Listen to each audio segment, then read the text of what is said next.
Yeah, Arrowhead Chiefs. It's your girl, Miss Nicole. Queen of Hustle, baby. Started from the bottom, now we here. My homie at the start of his career. Let's go. Try to warn him early, hear the truth. Tuning every Sunday for the juice. Arrowhead Chief Podcast, bringing all the news. If you missed the play, come back for reviews. Great style. Out here rapping for the crew. Post game highlights, go subscribe on YouTube.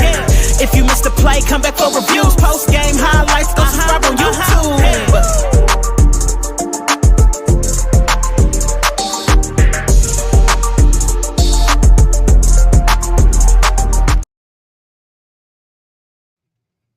What's up, Arrowhead Chief Podcast, Arrowhead Chiefs Kingdom? You are tuned into the Arrowhead Chief Podcast, episode 231.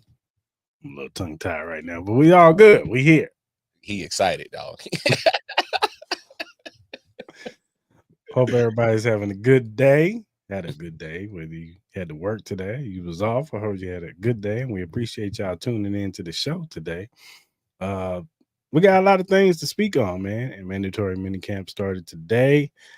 People are still disrespecting Patrick Mahomes.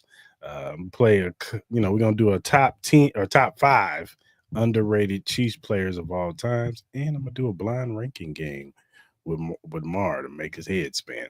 Oh Lord. Also talk about Xavier Worthy and the running back room. So until we get into those topics, what's up, Mar? How you feeling, man? Hey man, I'm feeling good, feeling great. Happy belated Father's Day to the fellow fathers out there. You know, I reached out. I had a little bit too many beers, so I mentally forgot, but I remembered right before I laid my head down. So like, yo, bro, happy Father's Day, whoop-de-whoop. So happy belated to the fathers. All right, not the sperm donors, not the sperm donors, or the the flybys. We talking about the fathers, all right? That take care of the kids and not just send them money. Anyway, I'm not gonna get too deep in that. This is a football podcast. Hey, and then of course it's Tuesday. Always a pleasure to talk Chiefs football with you, my bro. So I can't complain, man. How you doing? I'm good, man. I second those sentiments about Father's Day. You know what I'm saying? Brother had to work on Father's Day, but it's all good. You know what I'm saying? It's all good. Glad to have a job and be able to provide, for the people I love. So but no, it's been all good. Enjoying my off days. I'm off on Mondays and Tuesdays, so I'll be chilling, man. You know what I'm saying? I had to do some work yesterday, man. I had to do my other pod and shampoo the carpet and all that good stuff. So had to do some chores. Hey, that's why we have kids. I got kids to do the chores now, man. Y'all do them shits. No, kids live here, so it's just me and the ladies. You know what I'm saying? But it's all good, man. It's all good. But let's get into these topics, man. Like I said, mandatory minicamp started today. It seems like everybody was there. Travis Kelce showed up. Trey Smith was there. All the people that needed to be there were all there. There was no controversy of, this person didn't show up and that person didn't show up. No, everybody was there practicing. Like we always say, that we got to temperament our expectations in these mini camps. They're in shells and shorts, so everybody's gonna look great, especially on the offensive side. That's what it's made for. There's a lot of 7-on-7s, and these guys are gonna run past DBs, and these DBs already can't touch the receiver as it is. But when they're in shorts, they're really not really. They're going hard, but they're not going extra hard. You know what I'm saying? So you can only take what you hear or what you read with a grain of salt. Shout out to the media people who do provide us with information, but still you got to take it with a grain of salt. So, but what was interesting with some of the pressers, I know Josh Simmons, he spoke today and he talked about his injury, and he just pretty much said that everything was on par with his rehab, and the people, he went to I think they said platinum something, the doctor that he went to, but he said everything went as planned, and the rehab, and rehabbing with the Chiefs, and we all know how Rick Buckholter is one of the better physical trainers or physicians in the building. So shout out to him. They looks like everything is going to schedule. How do you feel about what you heard from Josh Simmons? Hey man, You see this smile on my face? When I hear a guy that fell to the 32nd pick in the first round because of injury concerns, and he's making it seem like, hey, I was hurt, I'm getting better. So when you get that type of talent that falls to you because of the injury concerns, and he's talking about how great he's feeling, I looked around, I was like, oh, Brett Veach, you a fool for this one, dog. You finessed again. So, I mean, look, obviously, like you said, they in shells and shorts. So it's easy to get hype on what Josh is saying, and I am. And maybe I'm reading too much into what he's saying, and I'm buying hype. I'm drinking the Kool-Aid, and yeah, let's wait to training camp and preseason game 1. See if he suit ups and put the helmet and pads on and get the knocking around. Hopefully we get to see that. No, it's all positive. It really is. It's positive to hear that. We just got to put action to words. So we just got to see what he does on the field matches up to what he's saying now. And honest, until that happens, it's just just drinking the Kool-Aid, really, just getting hyped about it. But I got to see him. I need to start seeing my man in some pads and helmets and getting physical. But we won't see that till July. So it is what it is. Yeah, man, for sure, for sure. Hollywood Brown also spoke today. He pretty much said, business as usual. He's feeling good, he's feeling great. But one thing he did say is now he doesn't have to think to where he has to be. Now he knows the offense. Him, Xavier, and Rashee Rice are just able to go out there and play. And he also said that they, even on certain plays, it's like, oh, I want, let me get the ball on this one. You know what I'm saying? So they fighting over, who should get the ball in certain plays. So they're meshing well already. They're already setting the foundation of, like, we already know where we need to be. We ain't got to think no more. It's just out there playing. So that's a good sign. That's a good thing to hear, because once the games start going, these guys are going to be ready to go. Everybody relatively stays healthy. We still got to monitor what happened with Rashee Rice, even though we've heard some things. There's some things that somebody might not be getting suspended, but we'll see.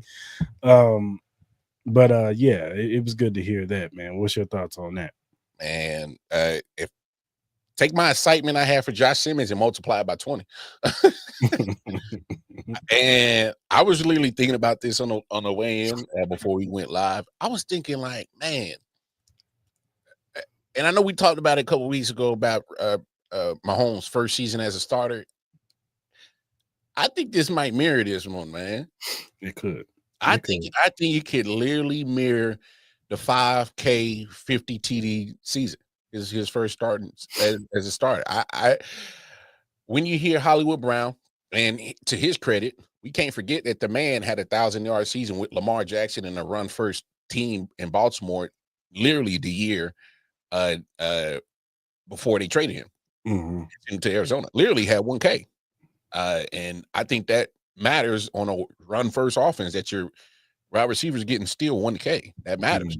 I think that for football player or football fans, that should stick out to you. So we're not too far removed from that Hollywood Brown. I don't think so. Obviously, we understand he had some injury concerns in Arizona. He had the injury problem last year. Cool. I understand that. If that's you want to push back on that, I won't argue that. But because of the fact that he did deal with the injury early in the season last year, came back, and that was almost pretty much his rookie season. Those few games he had towards the playoff push, that was his first, action. For me, and now that he's talking like, oh man, I'm getting his playbook down. Oh, word. I mean, for those who watch a lot of Chiefs content that they purposely put out there, and hear what players say, even former players, they make it seem like Andy Reid's playbook ain't one of the easiest things to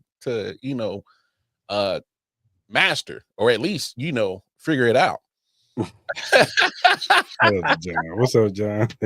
What up, John? Yeah, well, I'm about to meet you there. No worries. But no, I love hearing the chemistry when you hear about how Hollywood was talking about amongst him, Xavier, Rashee, the competition that's involved in that. To me, a competition brings out the best in players. So, or it should. If it don't, then we got some other conversations to have. But so you gotta love hearing this. If you love hearing what Josh Simmons says, you really gotta love hearing this, because this is literally something that if y'all been watching the show the last few weeks, we want that old school flame that pill around the damn field offense again. And damn it, I think we might get it this year, because this wide receiver crew, they look hungry. They do. They look hungry. And it's good to hear that they're all, like Hollywood Brown said, there's competition in the room. They're all trying to challenge each other. Love to hear that. Trying to get touches and all that stuff with the football. So definitely great to hear, man. I definitely want to see this. Add Jalen Royals into that too. And what I want is those three to stay healthy, relatively stay healthy. And Jalen Royals could just learn, you know what I'm saying? He could just get spoon-fed the offense and just get in where he fits in. He ain't got to be a super vocal point of the offense like the past 2 years, where Rashid Rice had to be for the Super Bowl win, and then Xavier Worthy last year. You know what I'm saying? I want Royals to actually just have to just sit back and learn, man. We just pick your spots. We're going to get you the ball right here. If all three of them are covered or one of them's out the game, you got to come in for a few to spill one of them, make a play. You know what I'm saying? That's all we ask you. Make a play for this. You know what I'm saying? So hopefully we get that, for Jalen Royals. And then we could talk about really Jalen Royals the following season, because we probably won't have Hollywood Brown back possibly. So yeah, exactly. Just catch the ball. Also, Chris Jones spoke today. He, talked about how, it's feels good to be out there. It's his 10th season. It's so fast, man. Damn. It seemed like yesterday he was getting drafted to the Chiefs, and now he's a 10-year veteran and still the best defensive tackle in the league right now.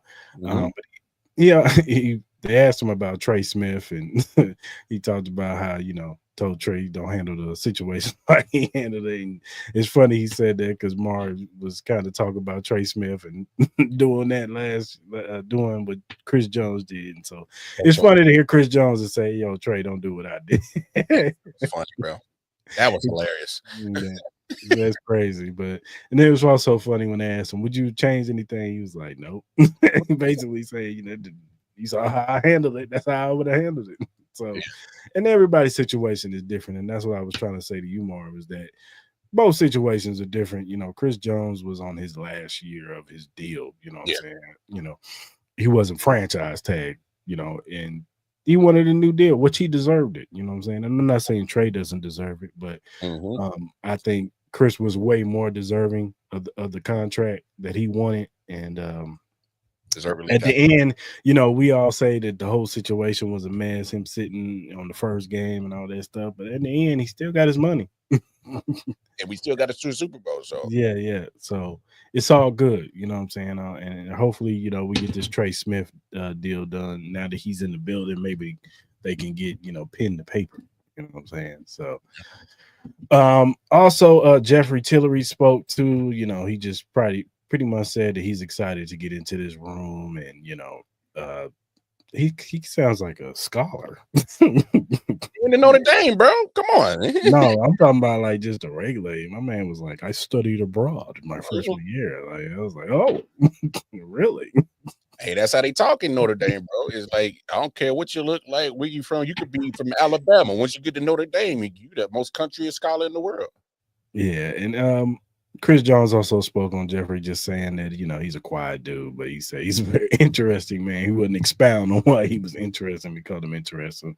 Said he invited him out to play some golf. So we'll see. That looks like they're trying to build that relationship with those two. You know what I'm saying? And Jeffery Tillery, he's been on the opposite side playing with the Chargers. You know what I'm saying? I think he played with the Raiders a couple of years, a couple seasons too. So he's very familiar with playing the Chiefs. So he's very familiar with the AFC West. So excited to see how he meshes into this, as a veteran in his tackle role. Hey, let's be honest. Jerry Tillery ain't fooling me.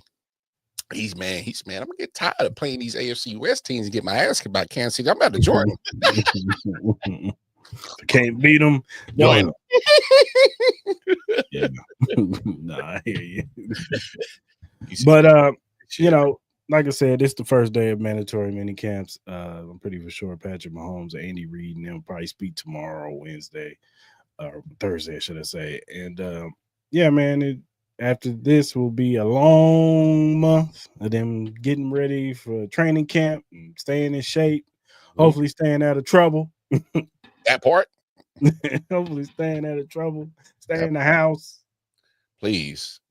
A question, this is a tip, all right?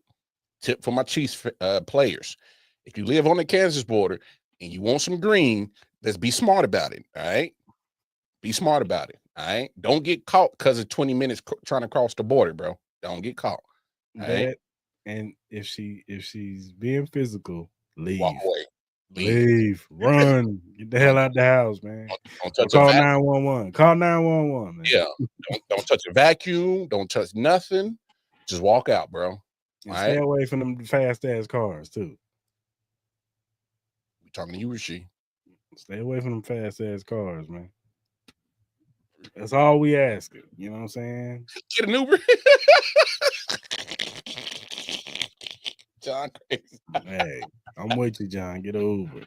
Hey, damn that, call us. I'll come pick you up. Get a private jet. I don't care. No, Get a helicopter. I don't care.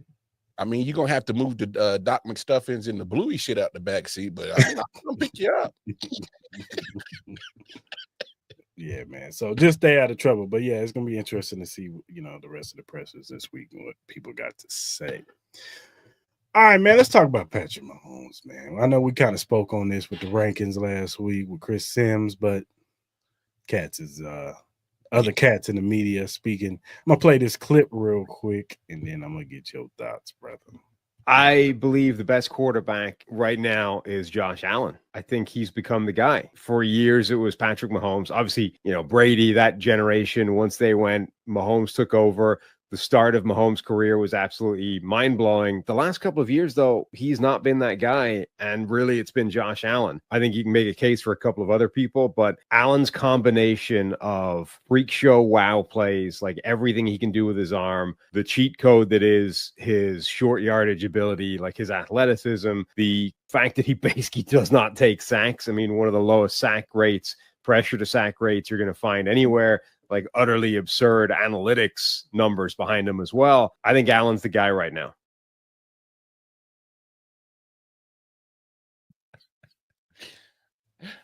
We calling out names because I'm ready to call out names, bro. So that was Sam Munson. He's with PFF, and he frequents on the drive on with CDOT. He speaks football. So he's a known commodity in the football world. But this ain't the first time this offseason that we've heard people picking Josh Allen over Patrick Mahomes. I heard a few other people saying Lamar Jackson. Look, I'm gonna say this and then I'm gonna let Mar speak. There is context with the last two seasons with Patrick Mahomes. Now, I will say this. I would say last year there was more bad plays from Patrick Mahomes than it was the year before that. Mm-hmm. I think the year before that was just bad wide receiver play. Like dudes were just dropping passes, and it was affecting Mahomes. It really was. Now I will say last year we spoke about it. He lost his number one wide receiver. He lost his number two wide receiver, and they had to pretty much trim the offense down to a point of just don't turn the ball over. Just protect the football, and the defense will keep it close, and we can bring it into the fourth quarter and try to win this game. And so he kind of played it safe. So some of his numbers are skewed. And I will say this, as much as I know Josh Allen was the MVP last year, but we got to talk about how Mahomes had more yards and he had a better completion percentage last year. Wishing they had a better QBR and a better QB rating and two more touchdowns. That's it. Just two more touchdowns. But to say that Josh Allen is better than Mahomes when he hasn't beat him in the playoffs. When it matters the most. And it's not like Josh Allen is outplaying Patrick Mahomes in these games. whether, outside the 13-second game, I would say Mahomes practically has outplayed Josh Allen. Like, the only game that Josh Allen was going stride for stride with him was the 13-second game. Because even last year, I thought Josh Allen, especially in the first half, I didn't think he played particularly well. I think he got lucky with the Mac Hollins touchdown. And then there was a few other plays where it was just like, because he almost threw like a couple picks in the first two drives. Like, it was almost like he was looking a little shaky. So, and I thought Mahomes, for the most part, played relatively pretty good in that AFC Championship game. Probably one of his better games of the season. But to say Josh Allen or any of these quarterbacks, now look, has Josh Allen put his name as the second best? Yes, I can say that. You know what I'm saying? And I'll be the first one to tell you, I'm not gonna say I wasn't, because I always liked Josh Allen even before he was the Josh Allen that we see now. I always thought Josh Allen was a gamer. I always said, dude got some gamer into him. Like, he just needs some weapons. So then when they got Stephon Diggs, I was like, now you see. Now you see why he needs some weapons. But I've always just felt like in the big crucial games, he doesn't step up. You know what I'm saying? When it comes to it, like I said, outside the 13-second game, I felt like Mahomes has pretty much outplayed him. So I can't put Josh Allen over somebody who consistently beats him every time they play each other. And you could talk about, the defense, this and well, brother, that's football. Yeah.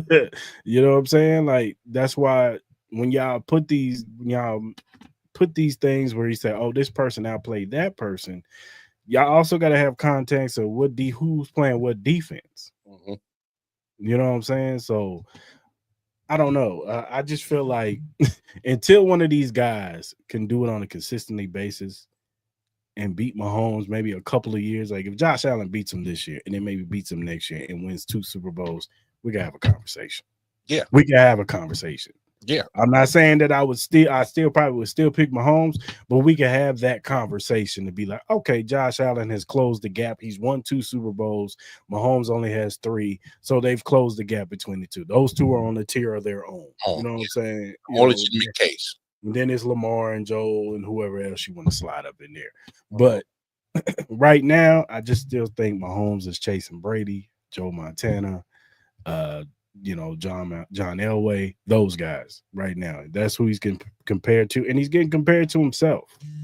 Yep. You know what I'm saying? Like, they look at his stats a couple of years ago, and he's not, he hasn't had the statistical years that he's had. But like I said, there's also context on why his stats aren't what we're used to. You know what I'm saying? So, and I think this year, definitely Mahomes wants to change that. I think that feeds him. I think he hears the outside noise. He does. He does. And that's why. I talked about this last week, Mar, about them not having fun like they used to. And I just think that at the top of the list, I think Mahomes he hasn't had fun the last 2 years. I think he's frustrated. I think he's irritated. I barely see him out there having like real fun where he's running around, talking and laughing and joking, whatever. Like, I don't see that. It's just like, it's very like, all right. You know what I'm saying? Like, put my cape on. Yeah. Bump it. You know what I'm saying? We just got to win this game. You know what I'm saying? And I think Mahomes, of course, he's learned the art of, winning is more important than my stats. But I also think he's like, man, I got to show these moms that I'm still the best. So, what was your thoughts when you heard this? Yeah. No disrespect to Sam. Look, everybody's entitled to their own opinion, and I get that. But here we have another guy that just spit nothing but stats out again to prove his case on why Allen is better. Cool. It goes back to the conversation we had last week. Which you prefer, stats or winning? And that's, to me, that's always going to be the conversation. At the end of the day, what do you prefer? As a sports fan, I prefer winning. All right. Until Allen, until Burrow, until Lamar, and I love all 3. Love their talents. Skill-wise, I get it. They got skills. And here's the biggest misconception outside Chiefs Kingdom. They just think we're just favoring Mahomes because he's winning Super Bowls. And to be honest, I think we all, as sports fans, that's what it's about. Like when you play sports as a sports fan, you weren't playing it for the. I mean, I'm pretty sure you played for the love of the game, but you wanted to win. I'm just maybe common sense isn't common for me or a lot of people. I don't know what's going on in society. People play sports to win, and I think people are starting to downplay the ability to win is an ability of its own. Like that matters because Josh Allen, Lamar Jackson, they can go out there and put out the stats, but if it's in a losing fashion, what does that mean? Okay, you filled up a stat sheet, but you didn't finish the ultimate goal. Mm-hmm. Put your team in a position to win. Put your team in a position to make sure that there's a check mark on the W column. Like, yeah, okay, fill up the TD column, fill up the yards, fill up the completion percentage, QBR rating, cool. Did it end up in a W? You know what I'm saying? Like we were on Dak's case a few years ago when remember all them numbers he was putting up, but every week the Cowboys was what? They were playing from behind. Mm-hmm. So it's like we can't move the meter when it matters and doesn't. So if the stats matter, then if that's what you're basing off your takeoff, which Sam was, and so was Chris Sims, cool. Because we're not oblivious to Pat's performance as Chiefs fans. Is he playing like he normally has? No, I'm glad that you said that, Chris, is because we're not oblivious to the droppage in the actual production from Mahomes year by year. We're not oblivious to that. But at the end of the day, he still beats your best quarterback in the playoffs, and more times than not, the only people that can say they got him is Brady and Hurts. Mm-hmm. So I mean, again, yeah. If that's what you value, cool. Yeah, like I said, like you said, it's not that we're oblivious to, we sat and watched through games and said, what the hell is Mahomes doing? Why did he throw that? Like, like, why is he throwing it in triple coverage? Why is he forcing stuff to Travis Kelce? Exactly. When dude is wide open right here. We talked about him missing throws and missing guys who are wide open because he locked in on Travis Kelce. Chris, if anything, if anybody's more critical of Mahomes in the football world, is us. Yeah. We are so critical of Mahomes. We're worse than anybody who's not a Chiefs fan. Mm-hmm. So at times, I think Chief Kingdom, for the most part, still kind of overreacts when he makes mistakes. What? And sometimes you got to reel people back in, be like, hey, he's still Patrick Mahomes. He's still him. He's still the best. So relax. Like, he's not human. He's not going to be perfect. Yes, he's going to make mistakes. So we're more critical of Mahomes than anything. We're not oblivious to the droppage of production. And to Chris's biggest point, the fun. So good. We get that. But until all these other quarterbacks y'all can't wait to put ahead of him, beat him, I can't sit here and rock with saying they're the best. Because on those Sundays in late January and in February, there's been one guy that beat him in Burrow and did nothing with it and been living off that shit ever since. All right. So, I mean, look, I just think it's just wild. We're just on that end of the conversation where a player that we root for is literally just getting stones thrown at for just being great. I mean, we're just at that point. So it's nothing we can do about it. I'm just going to sit back, relax, enjoy some of this good old Kansas City Kush and watch all of y'all just eat crow because he's about to bomb on y'all. When I saw Burr cut the hair, I say, oh yeah, he about to y'all up. I just saw a video of a dude. He's an Eagles fan, and he was like, "Hey man, I'm an Eagles fan, but Mahomes didn't cut his hair. He got the new fade. I'm scared, y'all." He said he knows something, but I want to know what he knows. So you got Eagle fans out. They just won the Super Bowl. They out here like, Man, they got the fade now. He look more black. Hey, he on black Air Force attitude right now, bro. Which is crazy. Y'all crazy out there. But shout out, we like I said, man. Shout out to Sam Monson. You know what I'm saying? He's obviously highly respected. Even if you don't like his content, he is highly respected in the NFL world. Do I agree with a lot of his stuff he say? No, I don't. But it is what it is. I ain't saying that craziness, Joe, man. What's wrong with you, man? There you go. There you go. There you go. First of all, if you was here for the episode, I already said 13-4. So I can't say 19-0, bro. There you go. Crazy Joe. All right, man. I wanted to do a top 5 underrated Chiefs players. So I'm gonna let you go first, player. Yeah, man. Fan favorite for me growing up. He had the benefit of sitting next to Joe Phillips, Neil Smith, and Derek Thomas. Man, Dan Saliamua. I love watching this game at nose tackle. Just a big Samoan boy, but he would get busy. So I love what he brought to that defense in the 90s, man. I loved it. Boy, that's a good one, Donnie Edwards. I like that. I didn't like Donnie Edwards, but go ahead. Yeah. Number 4, Kimball Anders. Love what he did.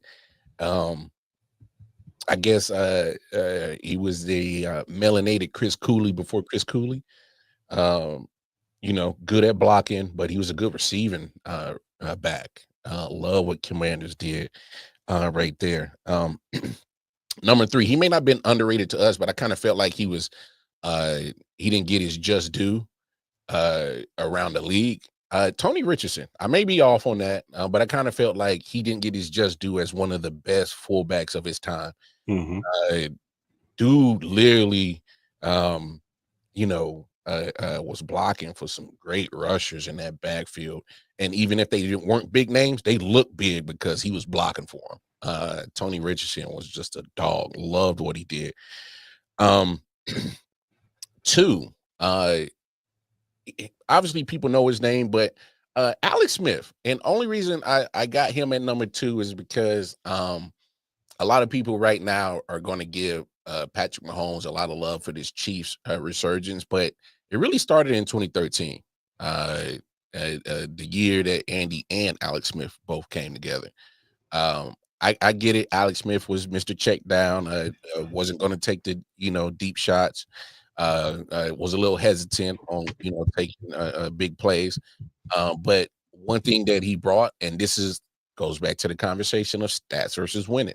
He brought a lot of winning to Kansas City that we did not see on a consistent basis that Alex Smith was doing before Mahomes even took over. Like, we were doing a lot of winning with Alex Smith, and I get it. We weren't going deep into the playoffs, but we got to remember he gave us a first playoff win in almost 30 years or something like that.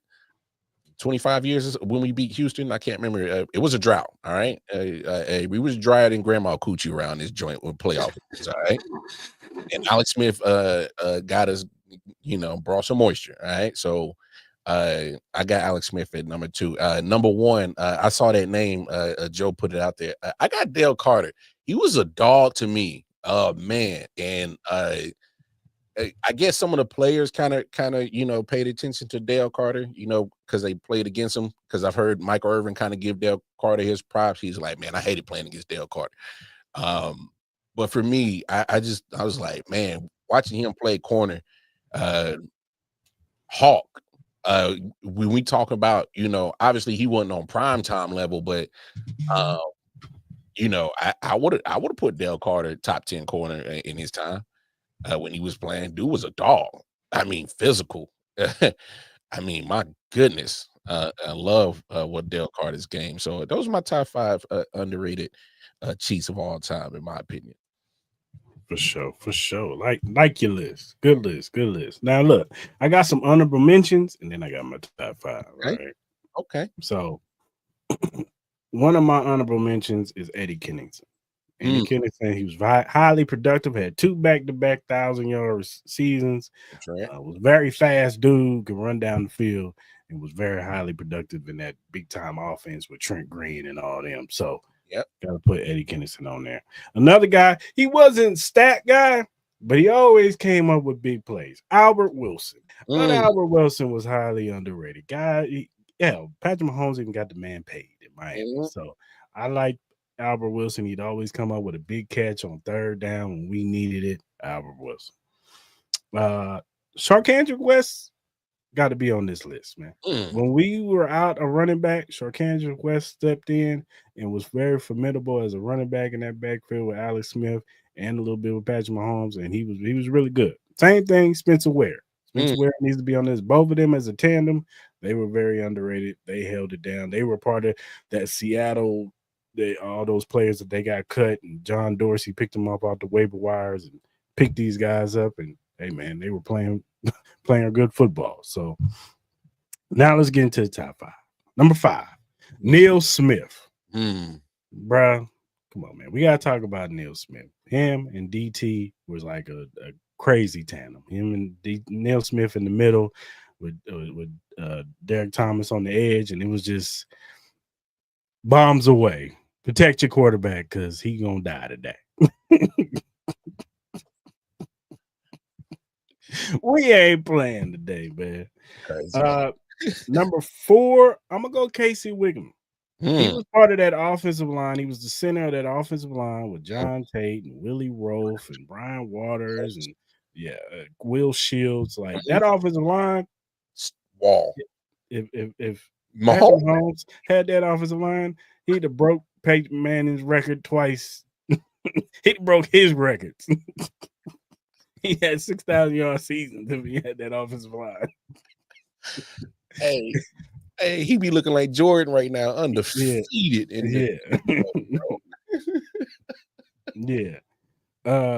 Number 3, y'all talk about Dale Carter. I'm gonna go to the guy on the other side, James Hasty. Oh man, I almost put him on my list. My man used to lock down the right side of the field, man. What we talking about? And he had a season we had like 7 interceptions, dog. We gotta talk about it. That was when Dale Carter left. He became the number 1. So gotta show love to James Hasty. Another corner that don't get enough love. Brandon Flowers, man. My man was he was a beast in that nickel. Man. He was. You know what I'm saying? 5'10", but he could hit. And he was good locked down in the nickel. But number 1, he's part of the Patrick Mahomes, starting of the Patrick Mahomes era, high power offense, Sammy Watkins, man. I know he was hurt a few times here and there, but without Sammy, I don't think this offense would have been what it was. You know what I'm saying? I know we had Tyreek. I know we had Travis Kelce. But people forget Sammy Watkins was very instrumental in this offense. So I got to show love to Sammy. You know what I'm saying? But hey, man, shout out to Joe and his list, man. Hey, that was a good list. That was a good list, man. Hey, real quick stories. I'm gonna make them quick. Matt, what do you think? Met Brandon Flowers on a airplane. I can't remember where I was traveling to, and I was like, and he kind of made eye contact with me, and he kind of smiled because he kind of figured I recognized. I was like, "You Brandon Flowers?" Like, yeah. I was like, "Man, big Chiefs fan, man. Love your game." And that was a time where he was a free agent. He was traveling to somewhere. I think I was headed to Atlanta. So he was headed to Atlanta for a visit. But yeah, man, ran into him, and then a crazy story. I had to been like 5, 6 years old. Barbershop here in Kansas City. I can't remember where exactly it was. And you talking about out of body experience. So my pops tapped me on the leg. It was like, look. And I was like, what?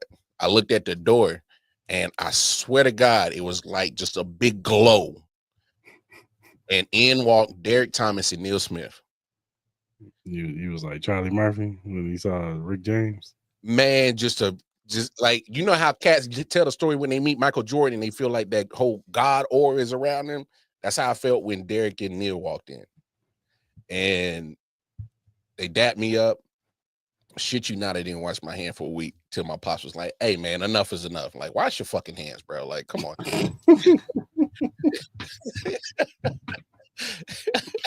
So that's my story of a couple of Chiefs players that I met, man. So, hey man, all y'all listening on the playback, put your underrated player in the comment section, man. Do that. Y'all, man. Yeah. All right, man. I know we've talked about this, but do you feel like the Chiefs did enough to fill up this running back room? I think they did enough to breed competition. Obviously, it starts with Kareem and Isaiah, and you know, shout out to Diamond Diva. She brought us some great points. With those two both, with something to prove, for sure. If you ask me, obviously Pacheco's in his final year. He's in contract year, right? I believe. Oh yeah, Isaiah Pacheco, definitely. Yeah, something to prove. Kareem Hunt on a 1-year deal. Was sitting on the couch. He's motivated. I'm pretty sure he ain't you know, happy with how the result happened in the Super Bowl. You know, he wants his full circle moment to come true. So he got something to prove. Elijah Mitchell, we talked about with Diamond Diva. Veterans who've been on other teams had potential, either just didn't fully mature or injuries, kind of like in Elijah Mitchell's case, had a lot of injuries because the talent's there with him. It's the injuries. He got something to prove. And damn it, you draft a wild card in the 7th round and Brashard Smith. Come on, man. Wait till Andy get his hands on young man right there with some plays. He got something to prove, even as a rook. Because if you put him in the right place, I might be sounding crazy, and trust me, it ain't the Kush. Just talent wise, he might outshine the rest of this room. Because the kid is fast, used to play receiver, and what he did at SMU as a running back, pretty much at 1 year. Come on now. Hey, that's a Swiss Army knife that Andy Reid is probably salivating on what he can do play wise with him.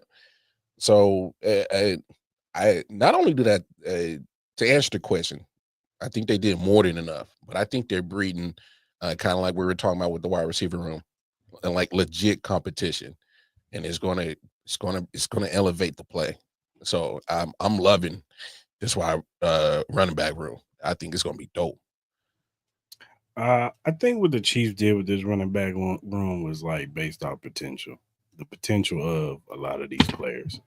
We all know what Isaiah Pacheco is, and I think they're looking at Isaiah like, look, he was hurt, came back, he wasn't right, wasn't fully healed from that fracture. So we expected him to be fully healthy and ready to go. And before he got hurt, like I said, Isaiah Pacheco was playing really well. He was playing really good football. So it's not like dude wasn't playing good football. Then you bring in Kareem Hunt, you know, he's going to get he's a full off season. He's going to be in training camps, not just coming off the couch. So he's going to be in probably better football shape than what he was last year, instead of coming off, you know, using the regular season to get him in football shape. So I expect him to be better, even if it's just slightly better. And even if they use him in short yardage type situations, 3rd and 2, 3rd and 3, goal line situations, I think he's the best goal line back that they got right now. And the wild card to me, like I know people will be like, oh, Brashard Smith. No, I think the wild card is Elijah Mitchell.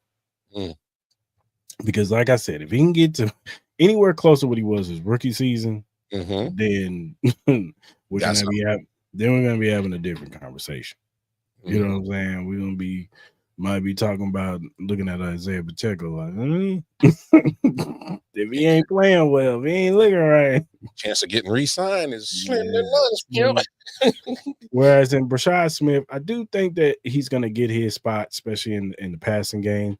But I think Brashard Smith, they're gonna let him cut his teeth on the punt return. I think Jabe Tope is salivating to put that kid back there at punt return.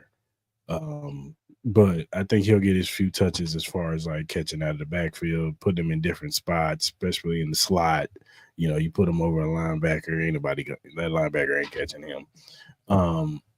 Yeah, he gonna eat him, or a safety gonna eat him up too. So, I think that they did better than what they did last year. Whereas I feel like last year they just kind of slow footed with the running back room. It was just kind of like, yeah, we got Isaiah Pacheco. We got whoever's behind him is who's behind him. You know what I'm saying? It was just kind of like whatever. You know what I'm saying? And then once Isaiah Pacheco went down, it was just kind of like, oh,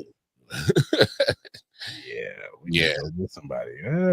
What's that boy name? Oh, Kareem Hunt. Yeah, call him. Yeah, because you alligator man wasn't gonna cut it, bro. And he kept fumbling the football. What? He looked good in the preseason, but he was terrible. And I wouldn't say terrible, but he was just fumbling the football a little bit too much for my liking. You know what I'm saying? Everybody's liking it. Anybody was still rooting for Gator Boy past week 6? I was like, I don't know if you watching because boy over there got that damn barbecue sauce on his hands, and you need to get them off, and he better tighten up real quick. Yeah. So yeah. And once they figured out who their rotation was, Carson Steele was like in the back burner. He wasn't even no longer getting touches. So, but I'm interested to see how this look. I'm interested to see how Isaiah Pacheco looks this season. How they use Kareem Hunt. Where does Elijah Mitchell fit in? I think training camp and preseason is going to tell a lot. And how they use Rashad Smith, where does he fit in? Like I said, I think he's going to be more so a special teams guy this season, and then the following season, I think that's when they'll start implementing him a little bit more into the offense. So we shall see. You know, we've seen crazier things. I was 100% on Pacheco the whole time, Chris, running up his line. Joe. Hey, he's back. Leave that man alone, man. Leave Isaiah Pacheco alone, man. Because look, say what you want about Isaiah Pacheco, but there have been a lot of games we needed to close it out. Good old Isaiah Pacheco got us those 4 to 5 yards when it mattered and won us the game. So say what you want about Isaiah Pacheco. I like Isaiah Pacheco. So yeah. All right, man. Let's talk about Xavier Worthy, man. Because we talked about the receiver room earlier with Hollywood Brown, but now entering Xavier Worthy, he's in his second season. And you know, it's good to hear that, you know, now he's probably playing a lot faster. He's not thinking as much as he was last year, just trying to figure out where he's supposed to be. Now he knows where he's supposed to be. I'm still probably a little bit of a learning curve because it's only a second year, but he's probably way far advanced than what he was last year. So I ask you, you know, what is your expectations for Xavier Worthy this season?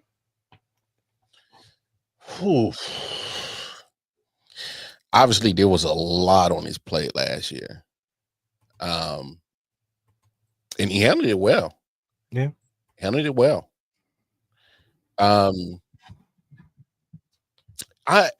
It's weird because now we're going to have the full arsenal this year. So it's like, you know, obviously we love what Rasheed was doing and we want the progression for him, but it's like, do we slow that down and not get his touches? Do we slow down the progression of Hollywood? And it's really hard to answer this question because with Andy Reid, he's never really focused on just one particular receiver getting the ball. So when you got this array of speed, I'm just expecting Xavier Worthy to just be there when his number is called. That sounds just like a simple answer, but at this point, it's like that's just what it is. I mean, it's not going to, his plate's not going to be as full as it was last year, because, like you said, it was just him and Travis Kelce as pretty much the primary options. But now you got 3 wide receiver options, still a tight end option, and then we haven't even tapped into whatever options are going to be behind Travis at the tight end position, other options at the running back position. So Just less pressure, in my opinion. So I think he should play probably in, I guess, sense free, and just kind of just go out there and just ball. And numbers wise, he should definitely. I'm thinking eclipse 850. Or why not? Because I got a 5K season loading for Patrick. So there's got to be at least 850 from X, probably 1,300 from Rasheed.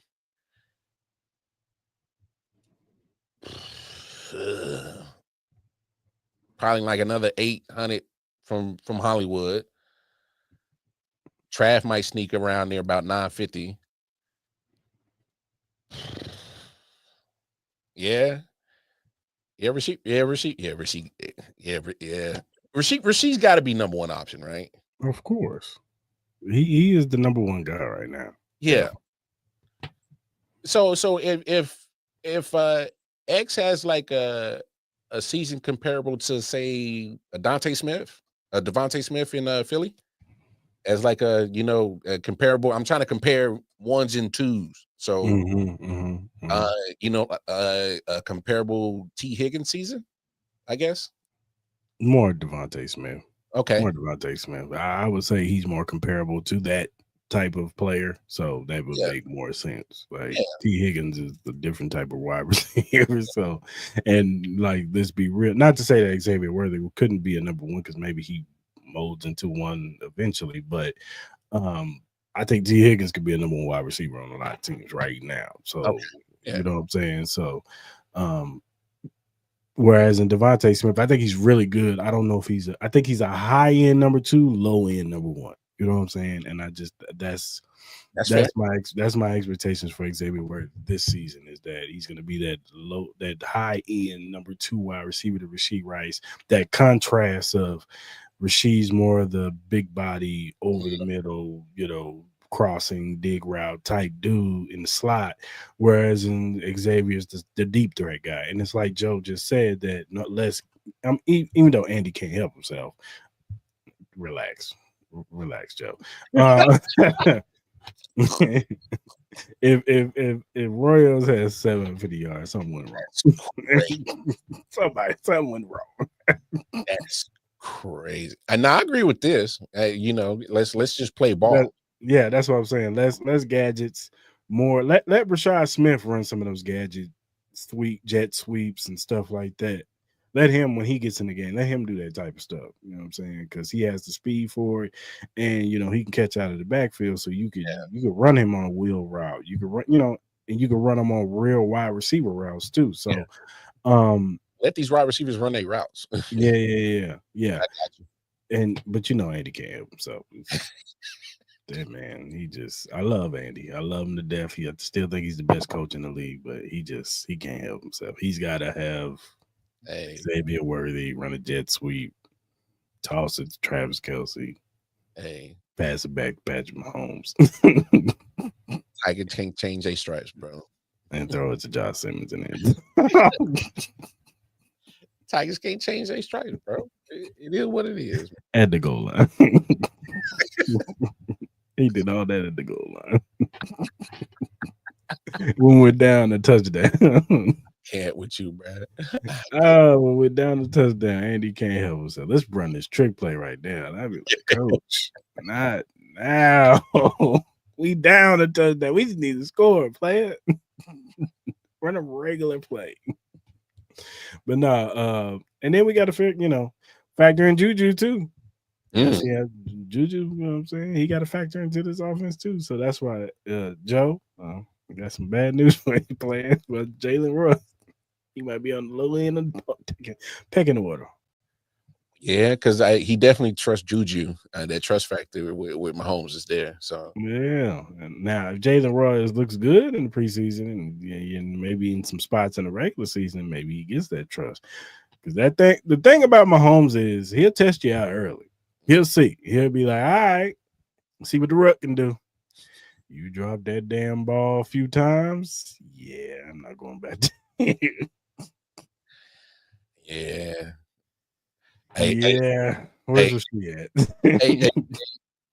Hey, it's funny you say that because when we see those games early on, especially in the season, we're like, man, what's going on with Patrick? It's because he's doing that because he's like, oh, I know about him. he's like, nah. Then there's a few times with Sky Moore. Hey, I wasn't gonna say it, but man, yeah. Nah, I'm good. Nah. Nah, I'm good. Nah, but I expect some big things from Xavier Worthy this season. If he can get I can see 60 to 70 catches this year, like 900, possibly crack 1,000. Mm-hmm. Especially if he's paying the opposite, because you got to factor in now. Hopefully, the deep ball can get better, and they can build that rapport. It just seems like with Mahomes, the only person that he had a rapport with the deep shot was Tyreek. It was like a match made in heaven. It was just like he just threw it up, Tyreek ran over it. It was whatever. Whereas in other wide receivers who have speed, it's just like either they're not fast enough or he just overshoots them. And Xavier, you gotta work on getting your feet in the end zone. Know where you at on the field, player. Yeah. Oh, I'm pretty sure they're working on that this year. Because there was so many times, bro, you was open. If he just stepped out of bounds, what are you doing?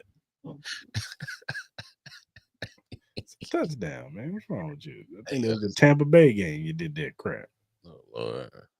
So, but no, man, I had big expectations for Worthy. You know what I'm saying? He was people look at him, oh, he was just a track guy. No, he was very highly productive out of college. So I expect him to expound on that in the pros with Andy Reid as his coach. Yeah, Andy Reid, that's his type. That receiver right there, that's his type.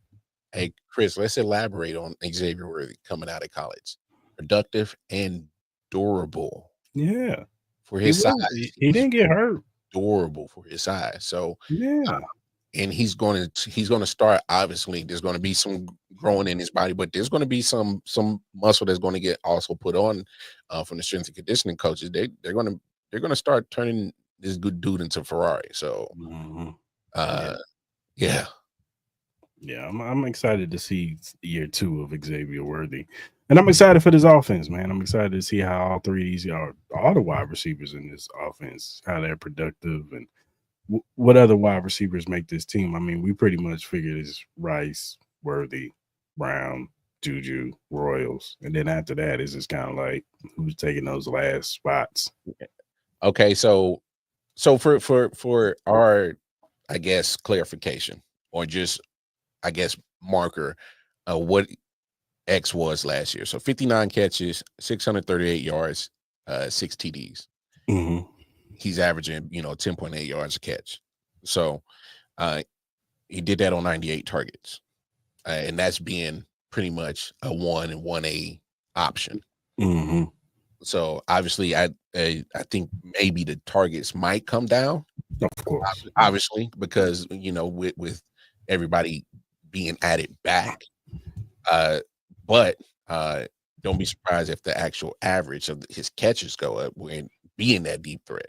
But Andy, like you said, Andy has to absolutely use him to his strengths. So that,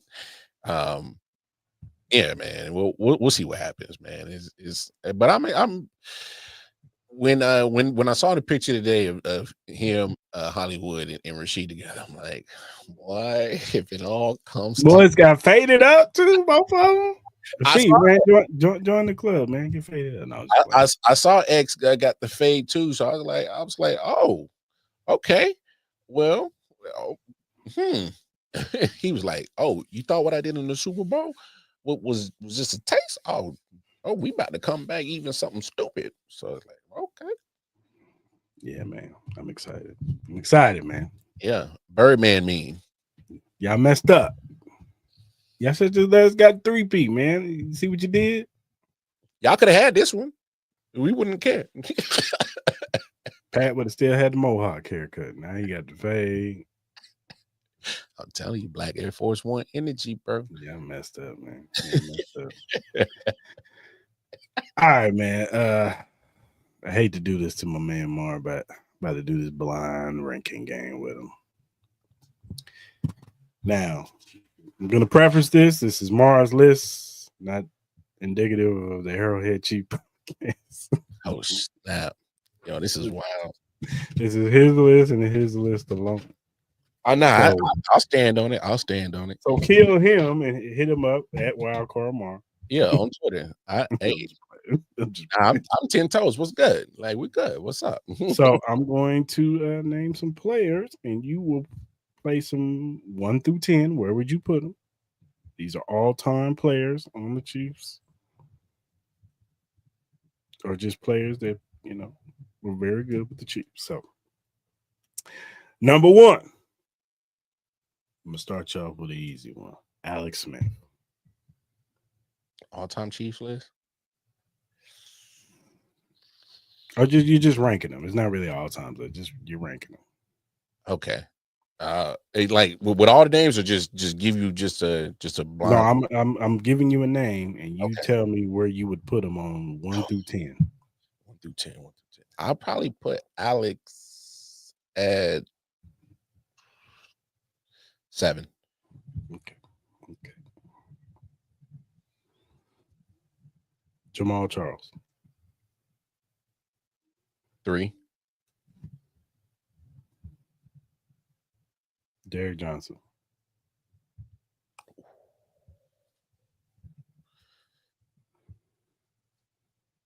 5.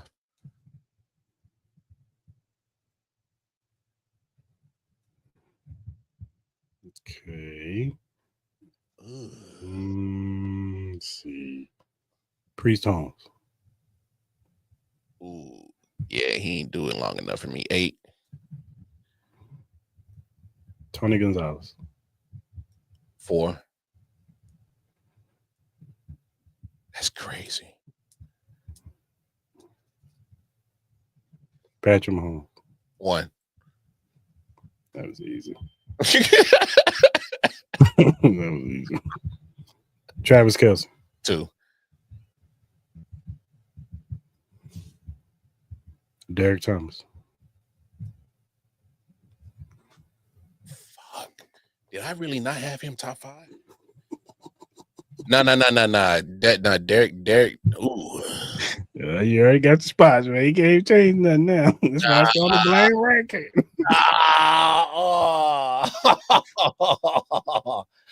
No, that's dirty, bro. Oh man. Oh, please don't publish this.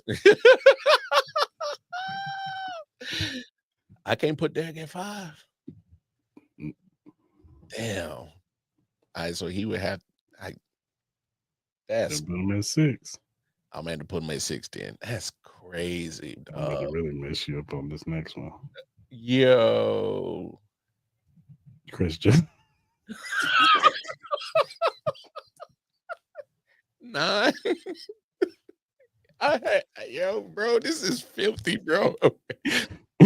hey, y'all. I had no idea. Trent Green at 10. Okay.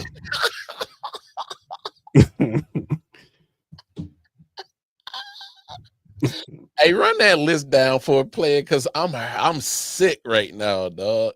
So you got Patrick Mahomes at number 1, Travis Kelce number 2, Jamal Charles number 3, Tony Gonzalez number 4, Derrick Johnson number 5, Derrick Thomas number 6, Alex Smith number 7, Priest Holmes number 8, Chris Jones number 9, and number 10, Trent Green. Now, first glance, that's crazy as hell. But now that I'm really kind of like thinking about it, obviously, I'm kind of mad I didn't put DT like more closer to top 3, because he definitely is. I'm not mad at your Patrick Mahomes and Travis Kelce. Of course, they won Super Bowls. Yeah. I would possibly put Chris Jones number 3 because he was part of that. Yeah, that's what I'm saying. That's what I'm like. I would probably put Chris Jones number 3, DT number 4. No, I'd probably have Tony at 4. I got to put some respect on Tony Gonzalez because of his longevity, and he still has the record for most receiving yards. So I'd probably put Tony 4. What did I put Tony 4? Yeah, you have him at 4. Okay. I'd have DT probably at 5. And only because he didn't do it for unfortunately. Yeah. he didn't have the opportunity to do it as long. So yeah, my top 5 would be Mahomes, Travis, Chris, Tony, DT, and then number 6. I'll have Derrick Johnson. Number 6. Alex Smith is cool at 7. Priest Holmes good at 8. No. Let me take that back. I put Jamal Charles in number 7. Alex Smith 7 or 8. Priest 9. And then Trent Green 10. So I can't believe I had Derek Thomas at 6. That's crazy. But I will say this. I got Jamal Charles. I got Jamal Charles at 7, man. Relax, Joe. Right, so here's where I can forgive myself for putting DJ at 5 because he does lead our franchise in tackles. And he probably shatters tackles over DT. So I can justify that. All right. Impact, no, I can't justify that. No. Obviously, the one that is going to stick out is Chris Jones at 9. That's going to stick out. But to justify it, Jamal is our leading rusher in franchise history. He is. I give you that, but I can't see a world where you and look, people will have their favorites and all that stuff. I got you. Impact wise, no. I can't see a world where you can't have Patrick Mahomes, Travis Kelce, and Chris Jones at your top 3. Like those dudes brought Super Bowls. I feel you. That's why I was like, hey, that's why I'm gonna let people Chiefs King and Chris Jones, for say what you want, outside of Aaron Donald. Yeah, he's pretty dominant. Chris Jones was that dude. Like if Aaron Donald didn't exist, we'd be talking about Chris Jones like we talk about Aaron Donald. We really would. Yeah. It's just like the Jamal Charles. He came up in the wrong area. He came up with AD and Chris Johnson and Sean McCoy. Like those dudes was killing it at the time. So it was too many. It was just too many. It was too crowded. Because remember the year that AD came back, so did Jamal Charles. Off of ACL tear. So both of them was coming back. What's his name just ran for 2,000 yards and the other one ran for 15. I still remember that game in Oakland, bro. Kick their ass. Jamal Charles. What do you put up? What 5 TDs? 5 TDs? Yeah. Man, you always knew when he's about to run one in, man. He hit that hole. He hit that second level. It was like, I'll touch that. I remember that Monday night. Remember the first time ESPN did the doubleheader? Yeah. On Monday night, and we had Chargers in the house. Mm-hmm. It was Phillip Rivers. And he shot up that right in between left tackle and left guard. Bow. And gone. First play. Man, if Jamal Charles, you just knew, man. If Jamal Charles didn't get hurt, man. But he was pretty much our offense, though. Oh, he was. I remember the Baltimore playoff game. Oh, that was only scored. He scored. I was like, oh, we about to get Baltimore. No, nope. Baltimore said stack 8 in the box because the dude is not gonna beat us with his own. Dog, and that was going against Ed Reed and Ray Lewis. Yeah. They in the box. Stop number 25. We stop him, we win. Yeah. Sure enough. It is. We ain't scared of Matt Castle. At all. At all. I remember we was excited for Matt Castle too. You saw what he did with the Patriots, but imagine what he do over here. Man, we was clamoring for some bad quarterbacks, man. The only quarterback that I would say was good with us was Trent Green. That was it. That was it. And Alex Smith. Trent Green, Alex Smith. But they both had the fortune of some good coaching. So I'll say that. With bad defense. Well, not Alex Smith, but Trent Green. Trent's defense. Defense was terrible. Swiss cheese. That defense was bad, bro. Hey, we was in shootouts. Bengals. If you want blueprint on how to get to the playoffs, watch them 2003 Chiefs. All right. High-powered offense, no defense. Man, I still remember the no punt game against the Colts. I said it too. I said the first team that punt losing this game. And lo and behold, we stalled out. I was like, we lost. Peyton Manning better march right down this field and go about 2 touchdowns. It is over. Done deal. It is over, man. Couldn't stop a nosebleed, bro. What was the safety? He used to get on my nerves. Greg Wesley. Oh, man. He used to get cooked. I remember when we was playing that no punt game, and this one, the height of Peyton Manning, when he used to do all the checks and Yeah, switching around and stuff. Yeah. And literally, I saw about 3 DBs and a linebacker do this. What's he doing? Nah, man. And he probably ain't did not a damn thing. I never want to see that. You never want to see that on your defense when they like, I don't know where to go. What's happening? When they do this, the memes and looking like an emoji. Yeah, that fumble did hurt us too. Yeah, bad. Some bad juju, man. The Colts, man, they had some voodoo going on over there, man. Till Patrick. Yeah. You want to know how I knew we had I was so comfortable that year when we played the Colts. That's when they had Andrew Luck. And I was like, they don't have no pass rushers to go after Patrick Mahomes. We are about to smoke these boys. That was a snow game, wasn't it? Yeah. Yeah. We about to smoke these boys. It is not going to be close. And sure enough. And we were dead. That's how I felt the first time we played Buffalo. This is before he had Stephon Diggs. I think it might have been the first year he had Stephon Diggs. I said, they don't have a pass rush. That's how I've always just measured a team that faced us. They have pass rush? No. Good luck. Good luck.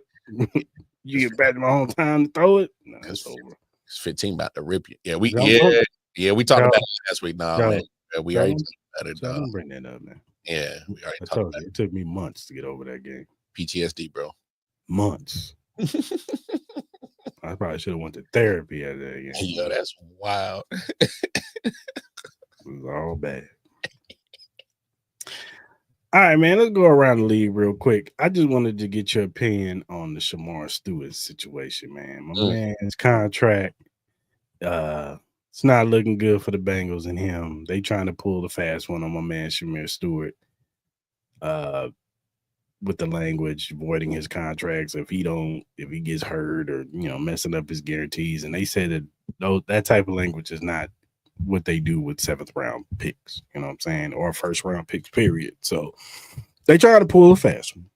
And my man left camp early, was like, bump y'all. He even said it in the thing, y'all too busy now worried about winning arguments instead of winning games, which ouch. You got the rookie saying that.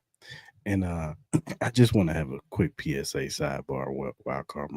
Where is Joe Burrow when these defensive players wanted to get paid? Why is he not speaking up for Trey Hendrickson? When T. Higgins and Jamar Chase wanted to get paid, he was very vocal. He was very vocal, and he wanted to act like he was going to shut shit down. But as soon as Trey Hendrickson needed his contract signed, where's Joe Burrow at? I have not seen him. Heard him. No, hold on. We seen him. Was he at camp? No, we seen him. He came out with that damn Stranger Things haircut. All right. I'm just saying, I've not heard one word of him speaking up about his defense. Hey, man. Does he not know what defense he had last year? Does he forget? Did he forget about that defense last year? Does he think that not having Trey Hendrickson is going to automatically make the defense better?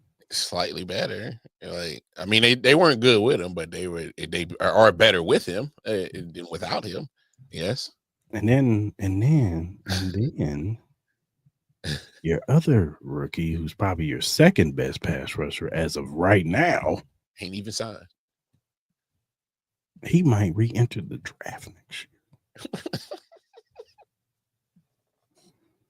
Yo, you a whole fool right now, bro. And then you have guys like Zim on Twitter talking about, oh, Shamar Stewart, because he's a Chiefs fan. This is why he's doing what? Huh? How does that factor into this? What is the price of tea? What does the price of tea have to do with that? Price of tea in China had to do with this. Like, come on, man. What are we talking about here? But I just want to put an APP out on Joe Burrow, speaking up on the defensive player. That's all if you can find him, if this is a Bengals fan listening to this, hey, you can enlighten me. Maybe he did speak up. I didn't hear it. I didn't see it. I saw when he about to lose T. Higgins. And Jamar Chase was mad. He was right there. I take big cut. I restructure my deal. Hey, my boys, my dogs. I know a certain quarterback in Kansas City that was like, hey, get Chris, structure my stuff up so we can get Chris back. We need him. Hey, Chris, I left some on the table for you. Yeah, did it twice. He did it twice. Chris, I left something on the table for you. Hey, he did it twice. So you eat, I eat, we all eat.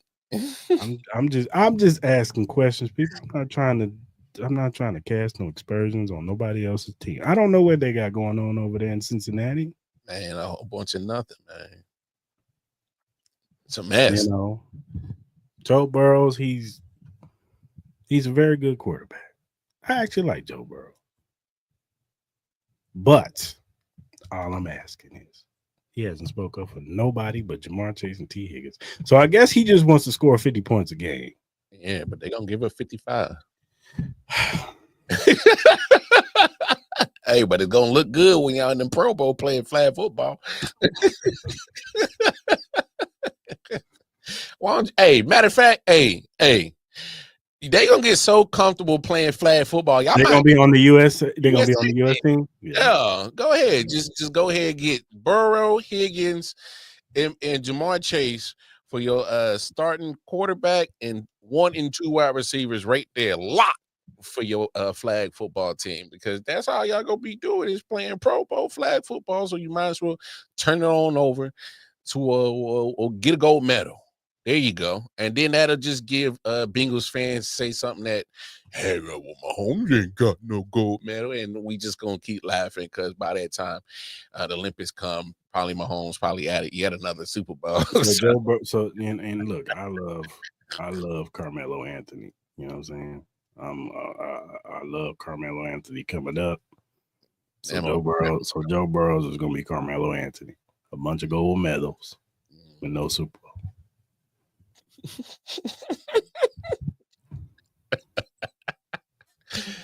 Hey, man. I mean, you still getting the Hall of Fame for that, maybe. Still be a Hall of Famer. So I guess.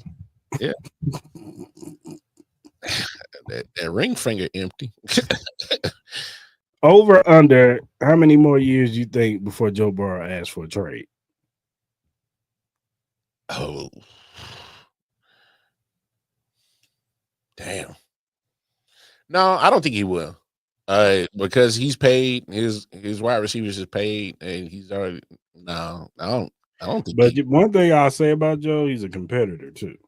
And if they miss the playoffs this year and next year, and the Bengals continue to penny pitch, I'm just saying. No, but here's my thing, Chris. I just think in some Bengals fan can come in and correct me. It just seems like I think Joe has an ear to the front office. Does he? And, well, he asked for his guys to get paid. Who got paid? Jamar got paid. T. Higgins got the raw end of the deal. He took a bullshit ass deal. Let's just call it for what it is. T. Higgins got snubbed, man. He signed it, bro. His agent is pissed off right now. Man, we had the bank backed up in New England, dog. Come on, New England, though. Hey, man, we talking about generational wealth. I don't give a damn if it is Drake May over there. I hear you. Get your bread. I hear you. But we ain't win no championship. Who got a better defense? New England or Bengals? Yeah. Better defense. Yeah. They give you a chance to be an opportunity to win a game. Yeah. The Bengals wish they had a Christian Gonzalez over there playing corner. Yeah. Now that you frame it like that, the climate really ain't different from New England to Cincinnati. You ain't missing too much. I don't know how the chili is in New England. Well, they got clam chowder. So you can swap out that old bullshit Skyline spaghetti chili with the clam chowder. All right, so you can swap that out. That's some nasty ass food. Right there. So you can swap that out. Yeah, man. Now that you frame it like that, Drake May, he's younger. Yeah, he could flame that pill too. I agree with you, Joe. I'm taking Vrabel over Zach Taylor too. Yeah, because they'll figure that offense part out in New England. The defense, Vrabel's gonna get that right. I think Zach Taylor is a high-end offensive coordinator. He's not a good head coach. Because I don't know. There's just certain coaches that I feel like dudes just ain't listening. And I think he just be one of them. Like, I could just see Jamar Chase like, man, get on my face, dog. Dial it up and give me the damn ball, man. Shut up. Man, I ain't trying to hear that, coach, man. Just give me the damn ball. You better take that shit to Joe. Take that shit to Joe. He said, take that shit to Joe. Hey, yo, that's funny. What we gonna do is I'm gonna run this. Taylor's at least Cliff got love with her to him. A little bit. I think Cliff got a little bit more Sean McVay in him than Zach Taylor does. Well, I mean, Cliff had a moment in Arizona and then it faded quick, and then that's because he got Call of Duty playing quarterback for him. He knew about the Call of Duty plays more than he knew about the playbook. Fortnite. I mean, know about Fortnite more than he know. I'm pretty sure he's a streamer too. I think he is. And don't get it twisted. I think Kyler Murray is talented. I think he gets a bad rap because he's 5'10", but he's smarter than that, bro. But I've seen Kyler Murray make some plays, and I'm like, how that little motherfucker do that? Not really. I haven't seen him make some throws. I'm like, damn. I didn't see him make some throws and some runs. I'm like, oh. I didn't see that man spin once. Almost Patrick Mahomes like where it just spin, and then just in the back of the end zone. Like, God, if he was just 6 foot, we would look at Kyler Murray a whole lot different. Yeah, Kyler, just what I've been looking at his career, he just I was so disappointed. Not to cut you off, I'm bad. Are you good? Go ahead. I was so disappointed in him last year because they was rolling before the bye week. They was rolling. I was like, okay, Cardinals, they starting to put it together because there was a few games. The Buffalo game, they should have won that game. Marvin Harrison was wide open down the field. My man wasn't even looking at him. I was like, dude, hit him. He throw that ball. Buffalo loses that game. We ain't even talking about Buffalo. But they was rolling. They go to the bye week. They came back from the bye. I don't know. My man was playing too much Call of Duty. I don't know what was going on. But no, it literally, I was leading towards that. Like, Kyler always starts off hot every season, and he fades. I agree. And that's been his problem. And yeah, I agree with what Joe said right there. Talent wise, he's up there. He's putting it on the roof, man. Like, dude, that dude's arm talent is crazy. Yeah, like that dude could sling the ball down the field, dog, with the best of them. I'm talking with Mahomes, Josh, all of them. Like, we talking like a quarterback competition dude who just throw that thing. I win that shit. Like I think sometimes I think Kyler took the wrong sport. He should have went to baseball. He should have went to baseball and went on the mound, dog. Yeah. I know he's short and dudes are big in baseball. I get it. But Yeah, but I think obviously I don't know his thought process. Obviously, he was the number 1 pick in both sports. So that shows you how talented he is. yeah. Just for me, I know baseball. I know why he did it. Baseball is harder to move up in it. Yeah, but he would have moved up quick. He would have, but it's just go to AA. And I think what also plays to it is you look at how the pay structure is. Like as a rookie, he can go ahead and get guaranteed dollars up front, and in 4 or 5 years after his rookie contract is up, re-up, get a big ass deal. In baseball, like they hold your rights for at least like 5-6 years under your rookie contract. Yeah, they be having club rights and all that garbage. Yeah. And they can prolong paying you. Now some franchises like the Padres, they went ahead and paid Fernando Tatis. They said, man, we just go ahead and pay you. The Royals pretty much did the same thing with Bobby Witt. Exactly. They said, nah, we ain't gonna letting you go to the Yankees, bro. Or the Dodgers, man. You better take this, brother. Nah, we just gonna go ahead and pay you a Royal, bro. Yeah. So some franchises just go ahead, lock some of these players up for 13, 14 years on a crazy big ass contract on their first deal. That arbitration crap. Yeah. So they avoid all that, and that's why you go ahead and say, hey, Fernando Tatis, go ahead and get 13, 400, 500 million. Go ahead, 13 years. You're going to get the bulk of their prime. So that's why you make the contract. So but it was that's not guaranteed. But obviously with his talent, he probably would have been in that situation like a Bobby Witt or Fernando Tatis where 4 or 5 years down the line, they'd have locked him up for like a 13, 14-year deal. But I don't know if you want to be locked up with a team for that long. Obviously, you word it in a certain way that you could probably get out of that, but still. Yeah, baseball contracts are weird, so I don't know how that works out, how they get out of contracts and all that, because you be hearing players with Bobby Bonilla, he's still getting paid. Bobby Bonilla paid in 20 years. Yeah, no, that deferred payment, Ohtani did it. Pretty much what it does is just helps the team out and build it right now.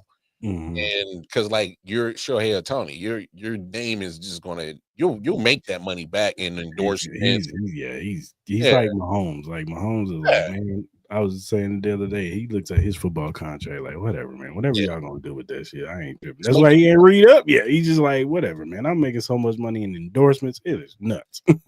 And I own Royals, KC, Sporting KC, and all this other stuff. KC like current, like what's good. So it's kind of like Whataburger. He owns a couple of them out there. Like he got the new the Chop 1587, steakhouse he just opened up. Like, and then we ain't even talking about Adidas and all that stuff. So he ain't State Farm, all that stuff. He ain't tripping. So when your name carries that much weight, that you recoup so much money that you don't have to worry about that contract money. So I mean, look. I do think that if Mahomes has a great year, I do think that they re him up though this next offseason. So let me ask you this: I think they extend it. I think they rip it up and they change it up a little bit. Yeah, but not to a point where he can't get in other players, but I do think that it's about time. I'm not putting that on the screen, Joe. Hey, yo, shut up, bro. No, she was just pregnant, bro. Like, never mind. You should know this, Joe. You know what happened. Never mind. All I'm saying is like if we pay him now, man, you know how this quarterback market is, man. It's like I don't. Would that start closing our window though? Because most of these teams, like I said, I think Mahomes is gonna be smart about it. Like I don't think he's gonna like, oh, I'm taking all the cap space. Yeah, which good luck, signing Trent. Oh no, because like honestly, he's already set precedent that he's not greedy, and so Okay, Joe, you ain't relaxing. You ain't relaxing these conversations, brother. Like, you don't get us canceled. You try to you ain't got a channel cut. We're a family show, Joe. Gaga. See, My bad. yeah, crazy. But no, I do think that I think he would definitely do the contract to where it's like It makes sense. It's gonna be friendly. Like I think he's learned from the school of Tom Brady. Yeah, I think Patrick Mahomes looked at Tom and was like, "Yeah, I see why." Now it did help that he had a supermodel wife that was just making millions and billions of dollars, so it helped that. She made more than Tom. Yeah, that's what I say. That helped, but at the same time, I still think Pat was like, "Man, I want the team to be competitive. I ain't trying to be 30, 32 years old, and I'm throwing it to God knows who." Mm-hmm. I ain't trying to throw it to MBS all my life, man. We saw how that worked out. Yeah. That man was Tony. That man was a 50-50, bro. Sky Moore. Boy. That man was a 50-50. A coin flip if they MBS? Yeah, he was a coin flip. You being nice, man. That man was 70-30. You being nice. That man was 70-30, man. Maybe even 80-20. Hey, dog, this man sound like the damn percentage of ground chuck. This man was 80-20. Yeah, like you be real generous with that 50. Ain't no 50-50. 80-20. That's what that was. Hey, 20% success. Yeah. 80% failure. Hey, that 20%. Hey, but I'll say this. That 20% we got. It was in the playoffs. Yeah. It was in the playoffs. It wasn't in the regular season. It was in the playoffs. Oh no. He locked in, and I don't know what he did, but he locked in the playoffs, and all of a sudden he was like, "Oh, he caught that? Like, oh, damn. Okay. Okay. Hey, a man walked away with two of them. I remember the AFC Championship game against the Bengals. He was the only healthy wide receiver, and he was killing them. Cooking. Like, who is this dude in number 11? That is not MVS. Especially after the Green Bay game that same year, and you did that. Who is this guy? And they over here on the sideline. That's they Tyreek Hill. I was like, oh, okay, y'all cook. Y'all done. Y'all think he's Tyreek? Yeah, Clarence be tripping if he was here right now. If Clarence was here, he'd be cussing y'all out. Why would he be cussing me out? Because we talking about MVS? Yeah, probably. He wouldn't be cussing me out because I ain't giving him praise. Now we having jokes. You getting these jokes off on MVS expense. Because he's not a good football player. I'm just, hey, man. Shout to MVS. He made some big catches. He won a couple Super Bowls. But look, brother, you were a liability on that team. Hey, bro. Anything that you did was the cherry on top. I can't, bro. Yeah, that's right. He did. Clarence did do a whole MVS rant. Oh, I believe it. He did. $11 million? I remember that. Shout out to Clarence, man. Hey. Clarence, you gotta come on the show. Come back on the show. Just guest appearance, man. Hey, he wasn't lying though. 11 million. Yeah, he was heated. Had everybody rolling. Come on, bro. I miss those Clarence rants, man. That's what I say. Clarence, come on the show, man. We need one before the season, man. That's how I know football. That's how I know football season is here. When I get Clarence ranting, yeah. I'm just gonna make up a subject. I'm gonna lie to him. Hey, man, they traded away Trent McDuffie, man. See, I'm gonna lie to him. I can't with you, man. They said they're not paying Trent, man. He gonna have a whole rant on Brett Veach. Oh, He can't stand Brett Veach. Well, so it's weird because there's some moves where you like, Brett, what we doing? But then it's like it's forgivable because we always end up deep in the playoffs. So it's there's one half of Chiefs Kingdom that is in Brett Veach we trust. I'm in that wheelhouse. Brett is my guy. And then there's the other wheelhouse where it's like we win in spite of him. Can we have that conversation real quick? Look, we do know how a company works, right? All right, it starts with the owner, all right, and then he puts his trusted people in positions to do their jobs. Right. Brett Veach is one of those people that he puts in position to do their job. Andy Reid will be another person that he puts in position to do their job.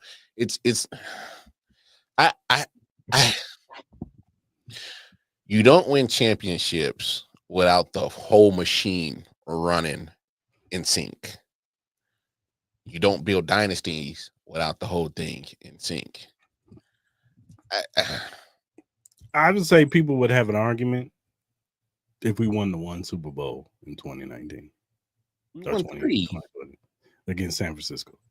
Yeah. If we had just won the one and we ain't go back and we ain't go fair. to no more AFC Championship game, That's fair. We were just one and done, getting knocked out, maybe in wild card divisional rounds. We wouldn't win in the AFC West like we consistently do. I think it would be some validity to the Brett Veach argument. But you don't go to AFC Championship games like we go to and win Super Bowls that we won and consistently go to the Super Bowl, even the ones we lost, and be a bad GM. You just can't. You can't say you win in spite of that, man. Here's another added factor we need to add to that. Not only the consistency of being in a position that you are to win a Super Bowl, it's the position he puts the team after losing the Super Bowl. Mm-hmm. This is now 2 Super Bowls he's lost, and he immediately fixed the reason why we've lost. Immediately fixed it. Both times. So, I will say this about Brett Veach. Does he irritate me in certain situations that he like the one year with the wide receiver room where he just kind of like, it was almost like he was like, we got Patrick Mahomes, man. We put anybody out there, dog.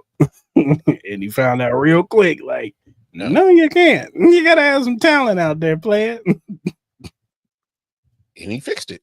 He did. Rasheed Rice. Yeah. Xavier Worthy. Yeah. Now, Hollywood, and we'll see what we got in Jalen Royals. We lose to Tampa Bay. Offensive line problem. He fixed it. Of course. I think it's hand in hand. I think Pat is definitely the ultimate reason why we've won Super Bowls. And I think that Andy Reid is part of that equation, of course. Mm-hmm. Of course, you got to give credit where John Dorsey. John Dorsey is the one who drafted Travis Kelce. He drafted Chris Jones. And he drafted Tyreek Hill. He did. But Brett Veach was still in the building when all this is going down, though. He was. But I'm just saying, John Dorsey was a good evaluator of talent. He was a good scout. That's where he came from. Green Bay. That's why they're one of the more successful organizations. Even if they haven't won a Super Bowl in a long time, they were very good at scouting talent. That's what John Dorsey came from. Ron Wolf and all those dudes up there, they were good at getting talent. So he's good at that. Yeah. His problem was the cap. He wasn't good at that. He was signing players way too late. He waited on Justin Houston. He did. I think the straw that broke the camel back was the Macklin situation with Andy Reid. When he left a voicemail to cut the dude at his wedding. Yeah, that was crazy. Instead of like waiting till he gets done and then say, hey, we need to talk to your agent. So I think that's what did John Dorsey and was him cut. And like I said, the cap. They saw that money and they was like, oh, what kind of contracts is this man running? That's why they sold their penny pitchers now. That's why, and that's Clark. That's not just Brett. That is Clark. Clark is the one that's like money, and he's on that committee. You know what I'm saying? Like he's looking at the money closely. That's why it takes some time. I think that's why it takes some time some of these contracts to get done, because Clark is kind of like, I got to see where the money fits. I know you want to sign him, Brett, but yeah, I think that was the holdup with the Chris Jones situation. And then we also got to think that Clark ain't the only one that owns the team now. He's just the face. He's just the known commodity that owns the team. It's a whole fam. He got a brother and a sister. It's probably over there like, look, Clark, do we have to pay Chris Jones? We got Patrick Mahomes. Clark is like, look, bro, we got to put a team around this dude. Yeah. Hey, they don't care that they worth $24.8 billion. They said, boy, you don't get to this by blowing your money. Exactly. Hey, man, sometimes you just got to talk economics with people, numbers, man. If you don't understand it, then yeah, look at where you at. And before I go, I just want to say, I hate you, Royals. Man, don't get me You're started. making my life a living hell right now. Don't get me started on them, bro. Y'all terrible. You talking about the most bipolar season so far? Like they started all kind of shaky, then they got hot, and then they just been late. When you get the Athletics don't even have a city to claim them. They kind of do. I mean, it's supposed to be coming from Vegas, but we'll see. But right now, they just call it the Athletics. The Athletics, yeah. And the White Sox. The White Sox have been bad at baseball for the last, 10, 15 years? Terrible. Like literally been terrible. You let the White Sox push you around. I can understand the Yankees, but then you let the Athletics, who ain't even got a city to claim them, come in your crib and just put the broom to you. There should be no reason. Hey, but there's hope. There's hope. All right. I know it's early right now as we film it, 3-0 on Texas. I'm watching the game right now, so I'm trying not to jinx us. We up 3-0 right now? Yeah, I'm not trying to jinx us. Who hit all the runs? Let me look at the box score real quick, because I just tuned into it. Bobby Witt got one of them. Salvi hit a home run, and then Bobby got the double. So need my man Jack Cag, man. I need you to get one, dog. Yeah, we still waiting for his first one. Yeah, man, they gotta get it together, man. Because I remember that. I had high hopes for the Royals this year, man. Yeah, they was playing with us, man. They was like, "Yeah, man, look at this in spring training, man. We look like we gonna do something." Now I will say there's been some injuries in that pitching. Cole Reagans, he got the rotator cuff thing. That's kind of scary. And Chris Boober's been balling though. I get that. Seth Lugo's still good. Walker, he's good. Yeah, but Michael Lorenz, he up and down.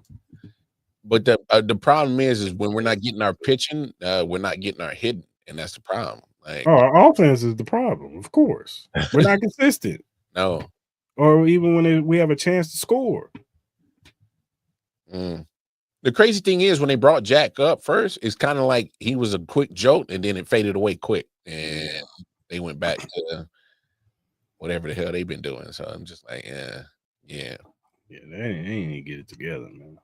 Hey, man, don't bring them up no more, man. I'm kind of irritated with them, man. So. No, Michael's been balling this year. I will give Michael that. Michael Garcia has been balling this year. He's been doing his thing. They needed a guy like him to step up, because there was many games last year. I was like, what the hell is Michael doing, man? Why is he on my team, man? Hey, this year? Michael been balling. He's the one that's really the believe it or not, is the engine. If he get 2 hits, oh yeah, it's we winning. We winning. And I know this is an old game, but Chisholm, you sitting up here trying to talk trash. Hey man, come Michael, because you mad because the ball hit you upside the head. You talking about he slapped me one more time, slap the F at him. Why you telling the third base coach? Why you ain't say that to Michael? It's funny you say that. Michael got a RBI hit in this game too. So there you go. As we talk about it. Yeah, he's been doing his thing this year, man. You know what I'm saying? I give Michael that. Mm-hmm. We'll see if they make a move. Yeah. We'll see. They need somebody. They need another bat. They need a bat bad, bro. They need another bat, man. So let me ask you this. And let's be real, bro. I love Salvi like this. I knew you was gonna say it. I knew you was gonna say Salvi. I was waiting for it. But hey, I want y'all to check my tweets. I said this a couple of years ago. I do. I thought they was gonna do it. No, I thought a couple of years ago. I thought that when we was playing bad, I thought Salvi was gonna be gone. I thought they was gonna do like, oh, we'll send you to a good team, let you play your years out, get some value back. Because, and here's why I thought they would do it is because they just brought Bobby Witt up, and I'm like, all right, here come the young phenom and shortstop. All right, let's build around him. I understand why you keep Salvi, but the production is just not adding up to what we feel about him. I know we love Salvi, but you know, Father Time undefeated, baby, and like. Sometimes you just gotta let the city heroes go a little bit early than what you want to, so you can get value back to actually help build your team for the future. And I thought they was gonna make that move and go ahead and do it because we weren't gonna win nothing. I mean, if I remember correct, when we had his first year, did we even crack 80 wins? I don't even think so. So it's kind of like you weren't going nowhere. Look, I get it. We made the playoffs last year. It was good. It was resurgent. But you saw on the field when you go up against the best, we just didn't have enough firepower. We just didn't. And I love you, Salvi, but bro, man, I just think the value that we couldn't gotten for you a couple of years ago would have probably the team in a better position right now. Just me. Yeah. No, I agree. And I mean, it's not like because dude don't play catcher every game either. So. He'll either play first or DH. So it's kind of like more times than not DH. So, and if your bat ain't really popping like that, because obviously it's not, we're probably one of the worst teams in hitting right now. So we are. What I need you for? Because the other catcher that we got, Framo, I like him. I do too. I like him too. So I think he's pretty good at bat too. Yeah. So it's like he's pretty solid at bat. So yeah. I hear you, man. I don't know, man. With a biscuit for talking shit. I heard that.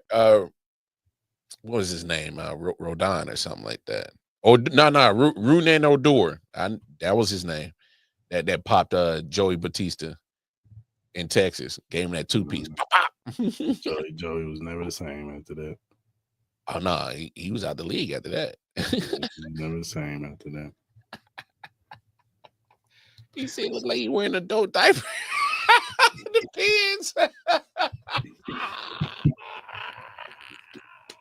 So stupid. All right, man. When Salvi comes smack inside your head, hey, yo, slap you with his depends. All right, man. Let's go ahead and land this thing. Y'all crazy. Hey, yo. All right, man. If you look at the screen, you see the QR code for the Bet US website. This is for first-time users only. You scan that QR code, you sign up, you put the promo code JOIN125 for 125% signing bonus. It's 3 risk-free bets on $100 up to $5,000 on your first 3 deposit. That means if you bet $100 on your first 3 bets and you lose, keep your money. So you can win some money, or you can keep your money on your first 3 deposits. So go ahead and scan that QR code, go to BetUS, and sign up and go make you some money. Tell them Cristal and Mar at Arrowhead Cheap Podcast sent you too.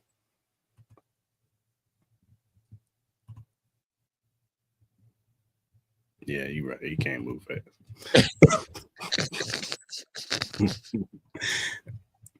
Whatever streaming platform you use, whether it be Spotify, Apple, Google, Amazon, iHeartRadio, whatever you use to listen to your podcast, Arrowhead Cheap Podcast is available.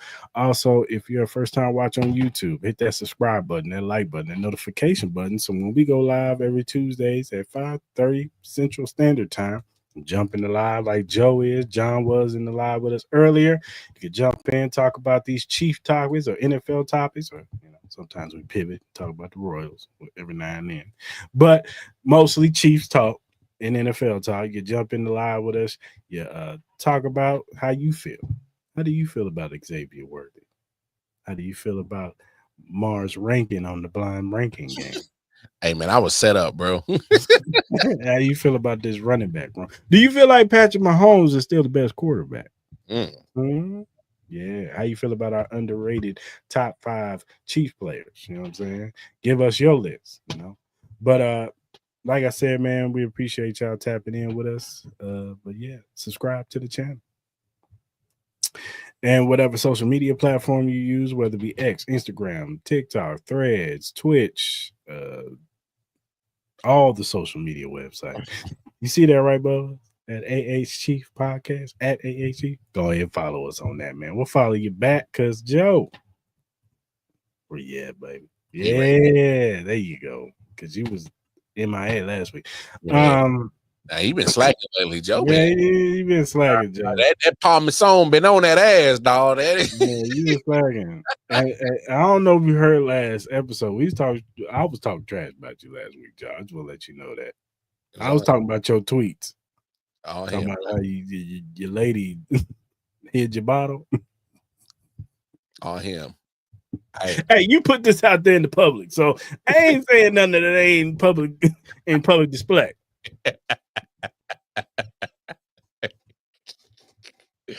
I can't, man. You put this on your Twitter. Yeah. You think I don't be paying attention, Joe, but I do. I be watching you. Hey, man, I tried to tell him like cool on Joe, man. He cool, man. Like you putting these tweets out there. You can't be putting stuff out there like that. Did you find your bottle? Hey, but you know what? Joe has done worse to himself. Remember the whole Chris Jones draft thing? No. Yeah, he's done worse to himself.